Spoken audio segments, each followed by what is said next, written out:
I want one ticket for the museum, please.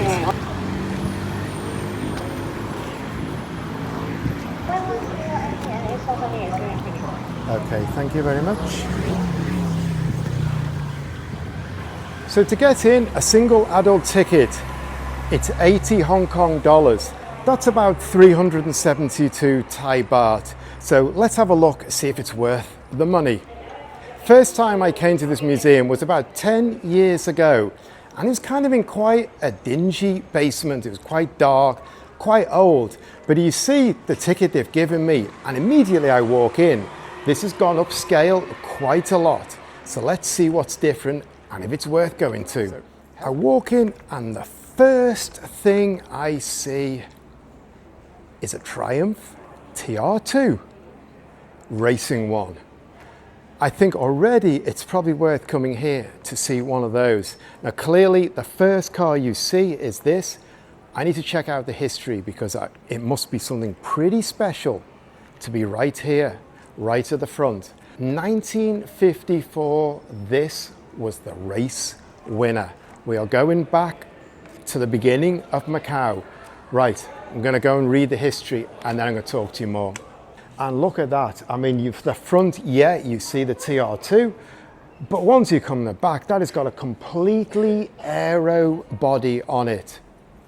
And this is the man who won the first Macau Grand Prix. And if we read this, it's pretty amazing.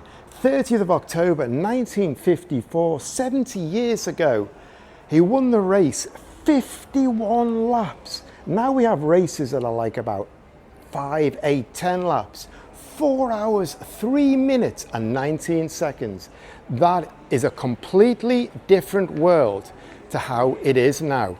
Absolute amazing piece of history. It's the first thing you see when you walk in. And to be honest, I've walked in and the ground floor has one car on it. So I'm not that impressed yet. There's a lot of interactive stuff going on, a lot of lights and things like that, but one race car. This museum has got a bit more to live up to if it's going to be worth coming to be honest, than one car on the ground floor. I think when you design it, you should really hit people when you come in and really get them buying into it. So now it looks pretty cool. We've got a staircase to the basement. I'm going to go and have a look and see what's going on down there. So the first thing you see when you walk down here is a big, expansive, minimalist room with 5 cars and a motorbike. And it looks pretty cool, to be honest. This is quite nicely done, but I think the problem is you could have stuck a few more cars in here. I think you could put another 4 or 5 in here at least. People are coming down to a room and they're kind of seeing a lot of walls, very nicely minimalist style, but I've not come for an architecture, I've come to a museum. Anyway, there is some quality down here, and we'll start with John McDonald, because although I don't know the history of Macau Grand Prix at all, I do know this guy. He won it every way it was possible to win it. And there's a board here, so I'm going to have a look and tell you what he's done. This guy was born in 1936. He made his debut in the Grand Prix in 1964 where he finished 6th. The first of his 6 victories came in a Lotus 18 in 1965, a year later. Now this guy is the only competitor to won all 3 headline races on the circuit. 4 Macau Grand Prix wins, 65, 72, 73, 75. He won the 69 Motorcycle Grand Prix, and he won the first running of the Gaia 200 in 1972. So this guy has done it the hard way. He's won everything. And I think you win on a motorbike, you've got some extra respect. Now the problem is, we've got a 190 touring car, we've got a really nice AE86 here, and we've got a Carina E, which looks very British touring car style. But the problem is they have all this space and they haven't put any information boards. If you want to find out about these cars, I think you've got to use a QR code down here. Now, who's got time for that? So that's the next mistake here. They really needed to drop some information boards, because you look at a car, you want the information thrown at you. Yeah, this 86 is very nice in the hatchback format, but there's no information unless I start scanning QR codes. So that's 3 of the cars, no information. But we obviously know about John McDonald, and then Robert Huff, and he's another guy who is synonymous with the Grand Prix as well, winning in touring cars. And here he is, and we've got a larder here. And it's not often you go into a racing museum and there's a larder in the museum. So let's make the most of that. We've got a racing larder here, and they have got a history here. Let's see what it says about Rob Huff. So this is a little bit confusing, but basically reading between the lines, he made his debut in 2005, and by 2017 he had won 9 times, which makes him the most winning driver in Macau. And again, they've bunged his larder on here, and you don't see a larder in a motorsport museum very often, and you don't see a larder that wins races. So that's something a little bit special. And here's Rob Huff himself, and that's a pretty good dummy. That's a pretty good likeness. It kind of caught his eyes there as well. So this guy, he has done the business here and put himself into the legend books and put himself into the museum. Right, let's follow this ramp, see where it takes us. And we've got more empty space. And I think really the problem I'm finding with this museum, it's got lots of empty space and not many cars. I really think this area behind me, I have no idea what it is for, but they could have filled it up with more cars. Feeling like a nice design, beautifully designed place, but we're missing the race cars. And that's a problem. Anyway, I can see a 911 through here, so let's go and check that out. So this 911 was a rescue car. It looks really fantastic with the big lights on it and a huge classic ducktail on it. That is very, very nice, but no information of when it was used. We've got a lot of stuff about flags, so we've got some flags here, and they've put what looks like a mini race control to give you a feel of what race control is like, although they're like 10 times the size now. And we've got some more interactive stuff going on here, but we really need more race cars. And again, I'll walk around here, and we've got more interactive stuff going on, and I have found another race car, the first single-seater that we're seeing here. So let's have a look what is going on with this car. So this display allows you to be a race team crew member, and you can actually change tires.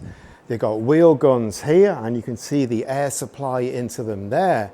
And you can come and you can see if you can be as fast as a pit crew. And on the back here are all the fastest times of the people who have been doing this. So back into the central area with the cars, and now we've got another corridor coming off. Let's go and have a look what's up there. And again, we've got massive open space. Guys, you could have dropped some cars into here. So we've got a kind of oblong shaped room here with a lot of cars on the walls. And the first thing we see is Mortara. He's kind of known as Mr. Macau. He won in F3 here twice. And then he came back some years later when he'd gone into GT racing, and he won 4 times in GT cars. This guy, you cannot beat him here. And he's racing this year. And he's also raced with Be Quick Absolute this year as well in Sepang a few months ago. So we have a connection with the team and Mortara. Now I've got to say, this room, it's got some very nice pictures on the walls for sure. But again, come on, we could have had a few more cars in here. We've got an AMG GT, GT4 in the opposite corner. So we've got the R8 down there. We've got an AMG GT, GT4. Come on, you could have put a few more cars in here and built it up. This room looks very nice, but it's pretty boring. Now, this AMG GT4, this belonged to the top Macau driver who's had the best results here, Kevin C. He won the GT4 race a few years ago. He's raced in other categories here, got podiums, got good races. So with this guy, they are celebrating the local history. This is the local star. This is the guy who the local fans come out to see. So here we have a blow-up of an Audi R8 GT3 V10 engine, something I'm very, very familiar working for Be Quick Absolute, because I've been running Audis for a decade, but I've never seen one blown up and broken down like that. And that actually looks pretty good. I am pretty short of time here as well because the Grand Prix is finished. I've got a flight to catch. I've nipped in here very quickly, so we're going to leave this behind. I'm not going to try and work out what all these cars are, but I'm going to head back up to the ground floor and then try and go up the floors, see what else this museum has got to show you. But again, the design is really nice. This staircase, it's really clean, really minimalist. And I like this kind of yellow. It gives like the whole racetrack, the barriers feel. Looks quite nice. Certainly the design, they've done a very good job. So back at the TR2, and it's time to hit the next staircase. They all look very, very similar. And I think also, while you walk up these stairs, you've got nothing to do. They could have dropped some stuff on the walls. They could have dropped some information. Keep you engaged and keep you learning as you go along. The second floor, if you're in Thailand, we call this the second floor. I'm kind of used to that. The first floor, if you're in the West. This seems to be about single-seaters, and we've got a few famous single-seaters here. David Purley's Chevron B27 from 1974, where he finished P2. Riccardo Patrese, his Chevron B40 from 1977, which he won the Macau Grand Prix. And you can see it's got it commemorated there. And then Theodore Racing, man, that name is purely synonymous. And we've got Vern Chupin's March 722 from 1980, and he scored a P5, and boy, does that thing look agricultural. And then over here, we've got a small Renault Sport car. And again, the problem is we've got backdrops for some of the cars with the information, and other cars, we have no information at all. So it's pretty confusing. They really need to throw information. And again, this is a museum without race cars. We have so much empty space here. They could have thrown so many more cars in here and made it so more interesting and engaging. And we've got a few more, 3 more, and these are really early cars here. Teddy Yip. This guy is purely synonymous with Macau. This guy is the absolute legend. The stories that you tell about him, I cannot even touch now. And then we've got 2 more. We've got a Theodore Racing one, Teddy Yip's team, and we've got a 1963 Lotus 22, which won the race according to the board. That looks really, really nice with a Filipino driver driving. So we've got a few single-seaters up here, but we really could have had more.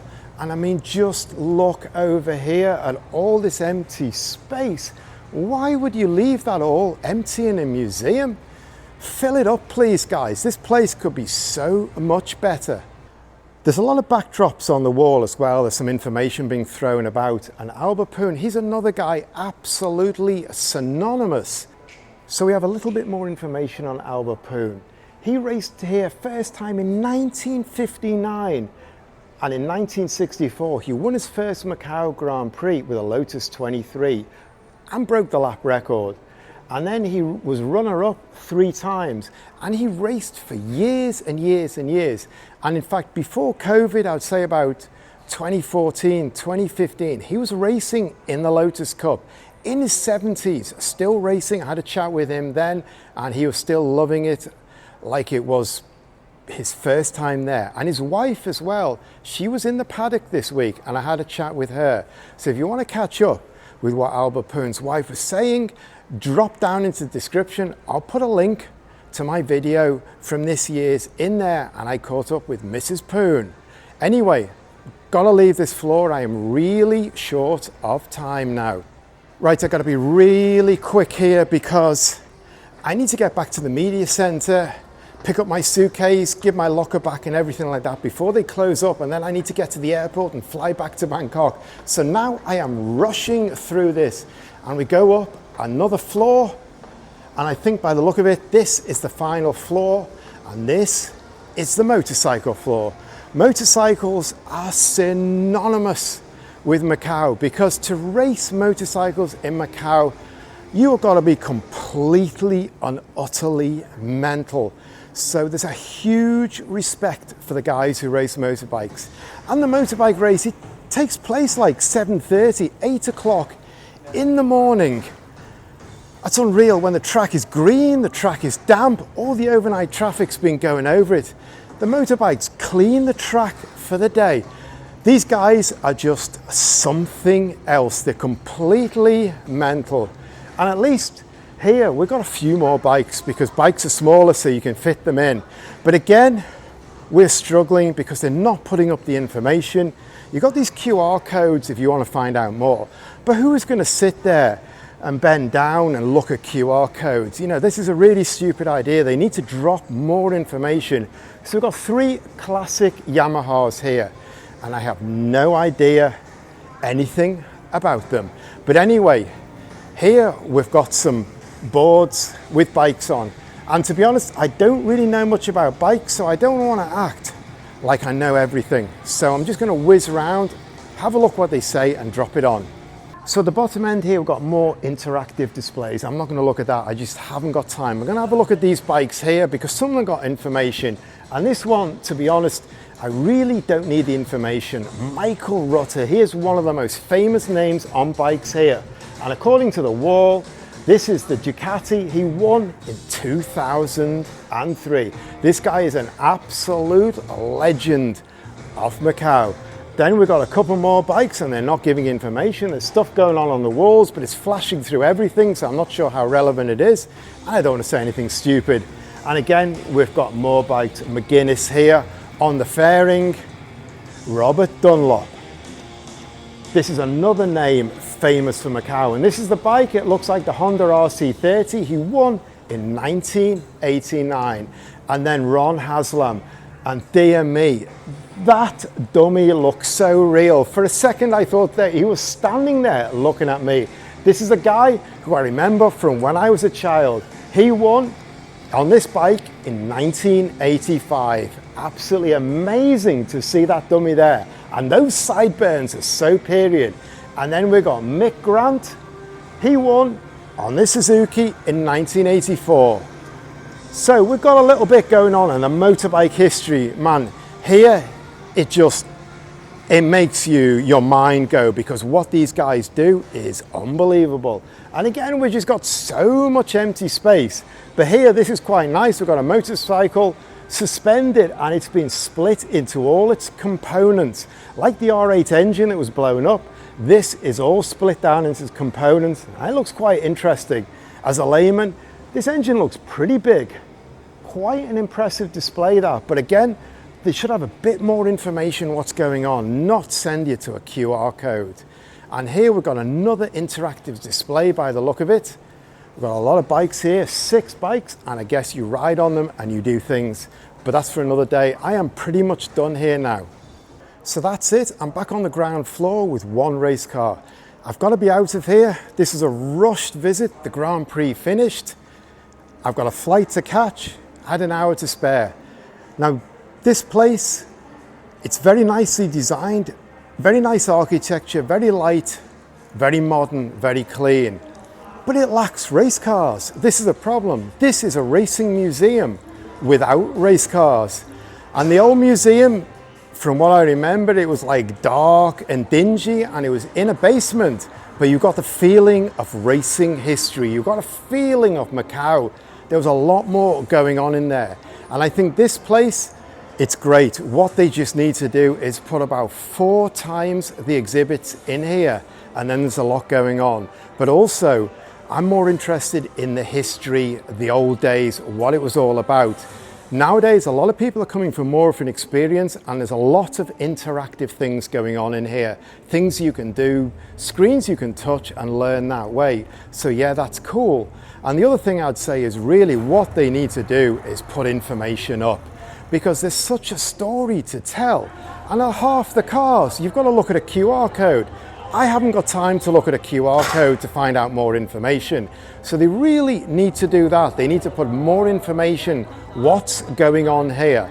But the basis is absolutely great. The museum is a beautiful construction and it can have a great future, I think, and be very interesting. But they need to put a lot more cars into this museum. Sorry. So is it worth 80 Hong Kong dollars to come in?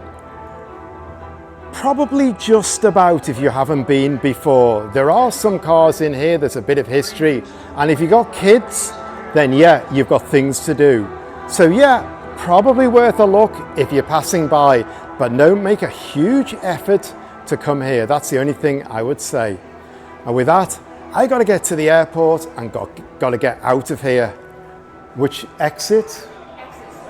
I'm going to, and already I am walking the wrong way to get out to the exit. I need to swipe my card to get out, right? Okay, so swipe my card. They give me the card. Let me hook that and I can go. Do I keep this? So you get a souvenir as well. It's like a pit pass. So, and then at the end, we've got a gift shop and I am out of here. So I think it's quite nice. They give you like a little souvenir. The ticket comes in the size of a pass.